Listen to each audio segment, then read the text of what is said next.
ал документтерди мага көрсө деле мен аны окуй албайм да. Биздин элдер ошол нерседен коркушат экен. Үйгө барып алып, документтерди окусаң ал жерде баягы штрафтар, пенялар. Даже үйгө келип эс алганда окушпайт. Акасы мында жазылыптыр, мага деген башкача айткан болчу, менден кол коюп атканда мага аябай кооз айтып беришкен. А көрсө договордо, келишимде мында жазып коюшту, мени алдап коюштур деп. Үйдү бүтүрүп бербей атасыңар, же болбосо акчабызды кайтарып бергиле десек, мен бул келишимге кол койгон эмесмин деп директору чыкты да. Мошенничество болуп кетиши мүмкүнбү? 7.000 сом, 8.000 сомдон качып, алар баягы бир үйдүн акчасын жоготуп алышы мүмкүн экен да.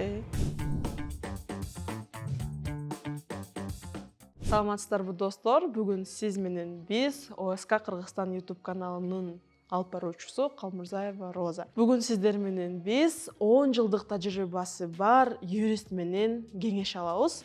Ага 5 чоң суроону беребиз. Бүгүн биз менен Мерим Ибраева. Мерим эже, өзүңүз боюнча тааныштырып кетсеңиз. Саламатсызбы достор? Менин атым Мерим Ибраева. Мен 15 жылдан бери юрист болуп иштеп жатам. 15 жылдын ичинен 10 жыл мен кыймылсыз мүлк сделкаларды сопровождать этип жүрөм. Бул себеп бүгүнкү темабыз. Бүгүнкү биздин чыгарылыш кыймылсыз мүлк сатып алуудагы 5 катачылык. Биринчиси боюнча айтып кетсеңиз. Эң биринчиси, эң маанилүүсү. Бүгүнкү күндө именно бул кыймылсыз мүлк сделкаларынын арасынан 70% бул жаңы курула турган үйлөрдөн батирди сатып алууда. Бул себеп эң биринчи баштапкы ката бул именно курула турган үйдөн документти текшербей алуу. Мисалы деген бул уруксат документтери, жер участогунун документтери жана курулуш компаниянын өздүк документтери. Бул 3 ушу категория документ текшербей алуу бул аябай чоң баштапкы ката. Чынын айтканда, мен сделкаларда барып жүргөндө, келишимдерди көргөндө, элдер курулуш компанияларынын офистерине барып, сонун экен офиси, жакшынакай балдар экен, кыздар жакшынакай экен, рубашка кийип отурушат деп эле, жөн эле баягы келишимге кол коюп эле акчаны берип кетип калышат экен да. Ошол учурдагы мындай сиз айтып атасыз азыр текшерүү деген нерсе бүгүнкү күндө биздин Кыргызстанда, мамлекеттин элдеринин ичинде анчалык деле көбү билбейт да кайсыл документтер текшерген. Ошол текшерүүлөрдүн эң негизги текшерүүлөрдүн кайсылары сиз үчүн мындай red flag деп коет го азыркы күндө. Текшербейинче алса болбойт деген. Эң туура айтасыз, Роза. Көбүнчө адамдардын келип ошо аябай сонун кооз офисти көрүп, менеджерлерди атайын окутулган сатууга чай, кофе беришет, ошол көбүнчө алданып, документти карабай алышат.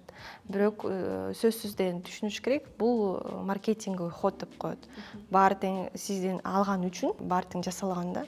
Бул себеп ушуга внимание обращать этпей, сөзсүз документ сураш керек. Уруксат документтер бул кайсы документтер? Бул деген азыр деген ГЗ болуп калган, град заключение деп коет. Анын ичинде бүт ушу коммуникация, архитектурный, конструктивный часть көрсөтүлгөн. Андан тышкары экспертиза текшериш керек. Эң баштапкы бул реестр строящихся объектов деген бар. Бул Минстройдун сайтында жайгашкан.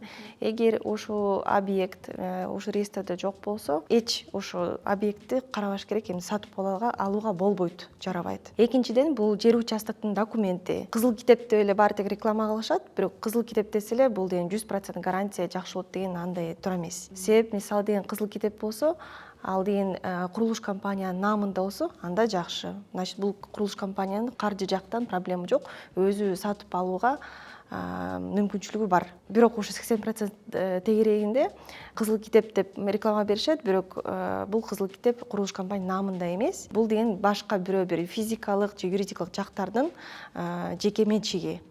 Курулуш компания бул убакытта алар менен келишим түзөт. Мисалы деген бизден бул объектти курабыз, силерге 18-20% беребиз, ошо курула турган площадьтардан именно хозяин, ошо собственник земельного участка беришет да. Бул себеп сөзсүз ушу моментти текшериш керек. Курулуш компаниянын укугу барбы сатканга, именно конкретно бул батирди болуп калышы мүмкүн. Ушу батир деген курулуш компания карабай, жер участоктун кожоюндерине карайт. Бул себептен келишимден тышкары алардын арасында деген дополнительное соглашение о распределении долей. Башкача айтканда, алардын ушу кантип бөлүп алышкан. Мисалы деген 2-этажда 3-үчү квартира бул деген курулуш компанияныкы, а 10-чу квартира 10-чу этажда бул деген именно хозяин участокко карайт. Бүгүнкү күндө баягы 2 жолу сатылып кетти, 3 жолу сатылып кетти, бир квартираны хозяин участоктуку деле анан кийин обычный покупатель деп коет, бул обычный кардардын деле батири болуп чыгып атпайбы?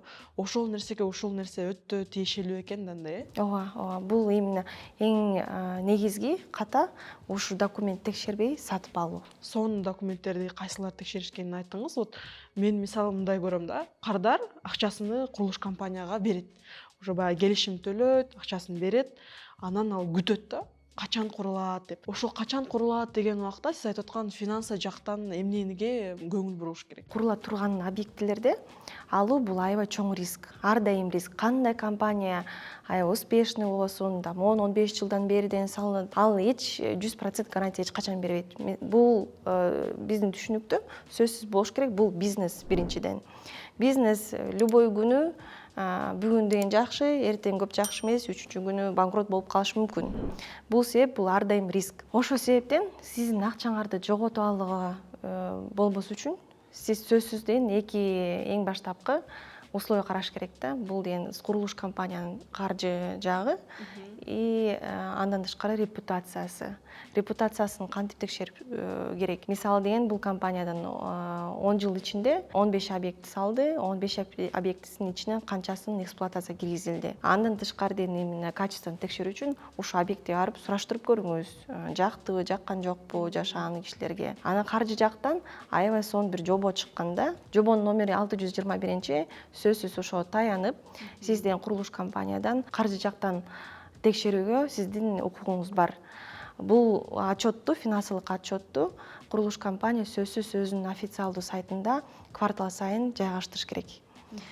Финансы жактан проблема болсо, анда бул, конечно, курулуш компаниядан сатып алууга болбойт. Сонун айттыңыз. Мисалы мен кардар катары барып, ошол документтерди эгерде бир өзүм иштеп жүргөн убакта, жашап аткан убакта ал документтерди көрбөсөм, мен ал документтерди мага көрсө деле мен аны окуй албайм да. Чынын айтканда биздин элдер ошол нерседен коркушат экен. Мен эмнени байкадым? Баягы кардарларга барганда ушул документиңерди бергилечи, мен ошону көрөйүнчү дегенге балким маңсызымы жетпейби, же болбосо ошол документ кандай бүгүнкү күндө көрүнүшү кандай, же аны кантип окуш керек экенин билбеген үчүнбү, балким биз мындай өзүбүз кичине кысынып сурабайт окшойбуз да. Ошон үчүн баягы акчабызды берип коебуз дагы кайра булар куруп береби, куруп бербейби деген ушундай убакыт болуп атат окшойт дейм да бүгүнкү күндөчү. Кардарлар сиз менен курулуш компанияларга барып атканда ушуларды сизден сурайбы, текшерип бергиле деп, же сиз өзүңүз айтасызбы ушуларды текшериш керек экенин? Жөнөкөй кардарлар кайсы документ сураш керек, кайсы юридикалык жактан, финансы жактан текшерүүгө милдеттүү эмес. Мисалы деген ар бир кесиптин өзүнүн подразделениялары да болот. Мисалы юристтердин ичинен да ар кандай направлениялар болот да. Мисалы бир юрист деген сотко катышат, экинчи уголовный иштерге катышат. Бул себептен сиз деген обязательно кыймылсыз мүлк сферасында иштеген юристке кайрылышыңыз керек. Эч убакта эч качан уялбаңыз сураганга. Себеп сиз деген өзүңөрдөн тапкан акчаңарды берип атасыз. Акчаңарды берип туруп андан кийин текшербеш керек. Берердин алдында текшерип туруп, баарын тең билип туруп, ошондон кийин гана сиздин акчаңызды бериңиз. Андан да тышкары курулуш компанияда өздөрү да кардарларга, эгер аларда юрист жок келсе, менин оюмча алар өздөрү да ушу документтерди көрсөтүп, келишимди көрсөтүп, бүт баарын тең түшүндүрүш керек. Достор, сиз үй алып жатканда ушундай чоң көйгөйлөр бар экенин билет белеңиздер. Эгерде сиздер ушундай көйгөйлөргө туура келгиңиздер келбесе, анда биздин ОСК командасына кайрылыңыздар. Биз сиздерге юридикалык жардам көрсөтөбүз. Же болбосо сиз айткан бүгүнкү запростор боюнча канча соммага үй ала турган болсоңуздар, ошол жакты көзөмөлдөп, документациясын текшерип, тандап, таап бергенге даярбыз. Документтерди текшердик, майли макул акчаны берерден мурун биз баягы кол коюп атпайбызбы келишимгечи. Негедир ошол келишимди даже биз окубайбыз да. Анан кол койгондон кийин, уже баардыгын бүтүргөндөн кийин үйгө барып алып, мындай уже үйдө расслабленно да мындай документтерди окусаң, ал жерде баягы штрафтар, пенялар, бүгүнкү күндө курулуш компаниянын атынан жазылган милдеттер жазылып турганын окуп алып, уже башкача болуп кетесиң да. Ошол келишимдер боюнча айтып кетсеңиз. Менин практикамда келишимди даже үйгө келип эс алганда окушпайт. уже проблема башталганда ошондо гана көтөрүшөт, окушат, акасы мындай жазылыптыр, мага деген башкача айткан болчу, мен деген кол коюп атканда мага аябай көп нерсени деген аябай кооз айтып беришкен, монча 2 жылдан кийин бүтөбүз, мындай силерге плитка жасап беребиз деп. Андан кийин ушу проблема башталганда гана кардарлар окуп башташат. А көрсө договордо, келишимде мындай жазып коюштур, мени алдап коюштур деп. Бул себеп силер келишимге колуңарды койгондон мурун сөзсүз биринчи окуп туруп, ошондон кийин колуңузду коюңуз. Бирок келишимде туура текшериш керек, туура да түшүнүш керек. Бул себеп сиз сөзсүз деген келишимге колуңарды койгондон мурун биринчиден окуп туруп түшүнбөсөңөр деген юристке кайрылып, баарын тең түшүнүп туруп, ар бир пунктту туура түшүнүп, мисалы деген сизге курулуш компания деген мына 2-кварталдын 26-жылы деген бүтүрөбүз деп айтып берип, бирок деген келишимде башкача жазып коюш мүмкүн. Экинчиден деген ответственность жактан пеня, штраф, андан тышкары башка милдеттерди силердин мойнуңарга илип коюшу мүмкүн. Өздөрү тараптан эчтеке жок. Андан да башка нерсе сөзсүз текшериш керек да, сиз менен ким келишим түзүп атат. Себептен ар бир курулуш компания өзүнө курулуш компания деп атап аткан, анын деген укугу деген келишимге коюшу бар мүмкүн эмес. Анткени реестрде гана турган курулуш компаниялардын келишим түзгөнгө укугу бар. Мисалы бизге жаңы жылдын ортосунда бир 2 кыз келди да, келишимин көтөрүп келиптир. Анын келишим көтөрүп келгенде айтып атпайбы, бул жерде биз үй алып атканда ошол сатуучу эле келишимге кол коюп салган депчи. Анан барып биз өзүбүздүн претензиябызды айтсак, үйдү бүтүрүп бербей атасыңар, же болбосо акчабызды кайтарып бергиле десек, мен бул келишимге кол койгон эмесмин деп директору чыкты да. Ошондо бүгүнкү күндө курулуш компанияларынын ичинде деле өздөрүнүн сотрудниктеринин ичинде деле мошенничество болуп кетиши мүмкүнбү? Ооба, болуп кетиши мүмкүн. Ошол себептен сөзсүз деген ушу келишимди нотариалдуу түрдөн деген өткөзүш керек, жана мамлекеттик каттоодон да өткөзүш керек. Себеп деген нотариус сөз текшерет, ким ушу колду коюп атат, анын укугу барбы же жокпу деп алды текшерип берет. Көбү бүгүнкү күндө билбейм, жалкоочулуктанбы, баягы нотариустун же болбосо акчасынан качканданбы, госрегистрдин акчасынан качканданбы барып ушул нерсени кылбай коюшат экен да. Азыркы күндө нотариустун акчасы, анан госрегистрдин акчасы канча сом болуп атат? Нотариустун акчасы 7-8 миң тегерегинде, госрегистрдин поштасы 1000 сомдун тегерегинде да. Бирок ал акчаны аябай, андан көрө барып, андеген тынч уктаганга жалко деле эмес го. Ооба, туура айтасыз. Ошондо 7000 сом, 8000 сомдон качып, алар баягы бир үйдүн акчасын жоготуп алышы мүмкүн экен да. Ооба. Андан да тышкары мындай болушу мүмкүн да. Көп убакта курулуш компания сизден бизге ишенип атасыз да, мына бизде мындай офис турат, баары тең эле жакшы, эмне кыласың, ушу акча коротуп, нотариуска берип, аны госрегистрге каттап, мына биз биякта эле турабыз го, анден каттай деле койсоңор болот депчи. Ал туура эмес. Сөзсүз деген мыйзам боюнча нотариалдуу түрдөн деген өткөзүш керек, жана госрегистрден тоже каттоодон өтүш керек. Мисалы деген нотариус эмнени дагы текшерет. Мисалы, сизден директорсузбу же директор эмессизби? Сиздин укугуңуз барбы кол койгонго, жокпу деп. Менин практикамда мындай болгондо, директор эмес, ал өзүнүн приказы менен өзүнүн замына сен ошо келишимге кол коесуң деп приказ берип коюптур. Бирок приказдын негизинде келишим ушундай түрлүү келишимде кол коюуга укугу жок. Келишимди сөзсүз либо директордун колу туруш керек, директор же директор эмеспи, аны сөзсүз Минюсттан текшертиш керек. Директор болбосо сөзсүз бул нотариалдуу түрдө түзүлгөн ишеним кат болуш керек. Сөзсүз. Бирок азыркы күндө мен келишимдерди курулуш компаниялар 100% төлөбөйүнчө каттабайбыз деген курулуш компанияларды мен көрүп атам да. Ошолор кайсыл закон боюнча алар мындай каттабай коюп атышат? Алардын ошондой укугу барбы, өзү жокпу? Жок, кандай укугу жок. Эгерде даже 1 сом даже төлөсөз, сиздин биринчи взносуңар даже 20 000 сом болобу, 1 сом болобу, же вообще даже взнос жок болсо деле, бул сиздин укугуңуз, бул мыйзамда көрсөтүлгөн жилищный кодекс бар, гражданский кодекс, закон о госрегистрации деген бар. Андан тышкары деген бир жобо бар, 621 жобо. Ошолордун негизинде эки тарап тең милдеттүү ушу келишимди госрегистрден өткөзүүгө. Эгерде алар 100% төлөбөйүнчө каттабайбыз десе, мен барып Госстройго же болбосо башка жакка жазсам болот экен да.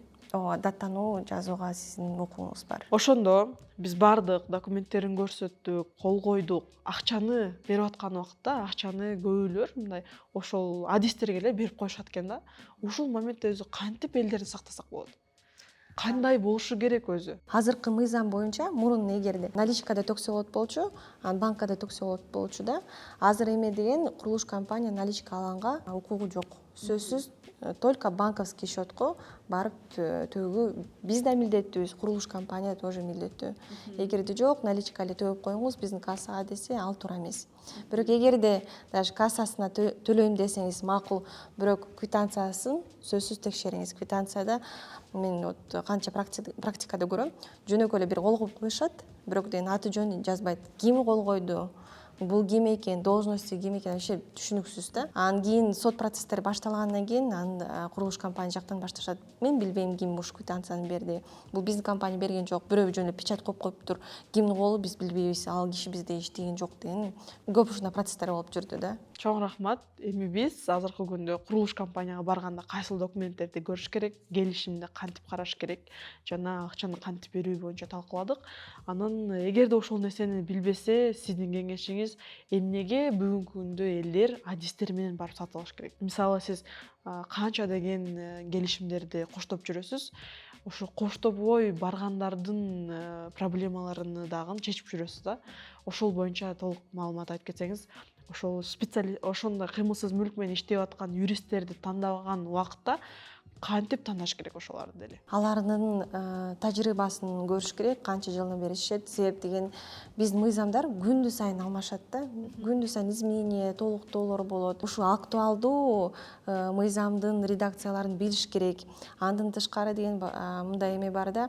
Күндү сайын бир 2-3 компанияны көрүп жүрсөң, 2-3 курулуш компанияны билип каласың да. Бул курулуш компанияның мындай проблемасы бар. Анан бул курулуш компаниясы Долгостройда бар. Же мисалы башка кардаларга келишет, Долгостройдон айтып беришет, бул строительный компания ошентип коюшту деп. Бул себептен ошо эң баштапкы, эң негизги бул юристтин тажрыйбасы. Чоң рахмат. Сонун бүгүн маалыматты бердиңиз. Элдерге балким кыйын болот түшүнгөнгө, бирок бир жолу эмес, 2 жолдоп көрүңүздөр. Эгер үй сатып алып аткан убакта бүгүнкү күндө сиздерге жакшы маалыматтарды берип атабыз деп ойлойбуз. Эгерде сиздерге мээрим эженин коштоосу керек болгон болсо юридикалык жактан, анда жазсаңыздар болот. 1-2-3 күн мурун биздерге заранее планировать этип мээрим эженин номерин беребиз. Бардыңыздар өтө чоң, көп маалымат алдыңыздар окшойт. Эгерде сиздер үй алып жаткан болсоңуздар, биздин компанияга кайрылыңыздар. Биз сиздерге юридикалык жардамды көрсөтөбүз. Анда эмесе, акчаңыздарды этияттап, үйлүү болуңуздар. Үй алып жаткан бүгүнкү күндө туугандарыңыздар, тааныштарыңыздар бар болсо, ушул бүгүнкү күндө биздин чыгарылышты бөлүшүп коюңуздар.